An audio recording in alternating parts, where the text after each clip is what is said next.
Award, Valluvanad സാഹിത്യവേദി award, ഗുരുകുലം award, Surendran സ്മാരക award, Malayalam news ഏർപ്പെടുത്തിയ ONV സാഹിത്യ പുരസ്കാരം എന്നിവ ഇതിനോടകം തന്നെ സ്വന്തമാക്കിയിട്ടുണ്ട്. അദ്ദേഹം പറഞ്ഞാൽ ഒരു 6-7 മണിക്കൂർ അദ്ദേഹത്തിന്റെ പ്രവർത്തനം പറയാൻ എനിക്ക് പറ്റും. ചിലപ്പോൾ നിങ്ങൾക്കറിയാവുന്നതായിരിക്കും, എനിക്ക് ആദ്യമായിട്ടാണ് അദ്ദേഹത്തോട് ഞാൻ പരിചയപ്പെടുമ്പോൾ അദ്ദേഹം പറഞ്ഞു കേട്ടോ മറ്റൊരു അഭിമാനം.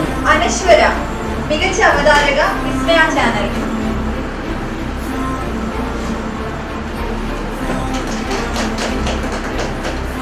സൈന്യത്തിലല്ലാത്തവര് സൈന്യത്തിനെ പറ്റി പറയുമ്പോൾ നമുക്ക് വരുന്ന സ്നേഹാദരവ്.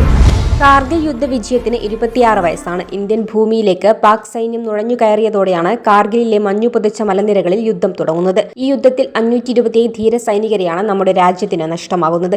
കാർഗിൽ വിജയദിനാഘോഷവും അവാർഡ് വിതരണവും തിരുവനന്തപുരം പ്രസ് ക്ലബ്ബിൽ വെച്ച് നടന്നു. പോയി അദ്ദേഹം പറഞ്ഞാൽ ഒരു 6-7 മണിക്കൂർ അദ്ദേഹത്തിന്റെ പ്രവർത്തനം പറയാൻ എനിക്ക് പറ്റും. അദ്ദേഹത്തിന്റെ കഴിഞ്ഞ നാളുകളിൽ അവിടെ കൈക്കൊണ്ട ചില നിലപാടുകൾ കേരള സാറിനോട് സംസാരിക്കുമ്പോൾ ചിലപ്പോൾ നിങ്ങൾക്കറിയാവുന്നതായിരിക്കും, എനിക്ക് ആദ്യമായിട്ടാണ് അത് കേരള. അദ്ദേഹത്തോട് ഞാൻ പരിചയപ്പെടുമ്പോൾ അദ്ദേഹം പറഞ്ഞു കേട്ടോ മറ്റൊരു അഭിമാനം.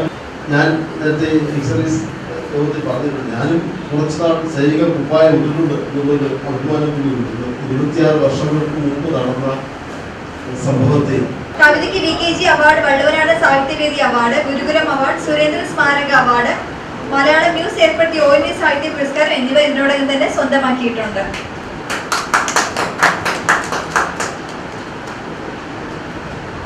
അനശ്വര മികച്ച അവതാരക, വിസ്മയ ചാനൽ.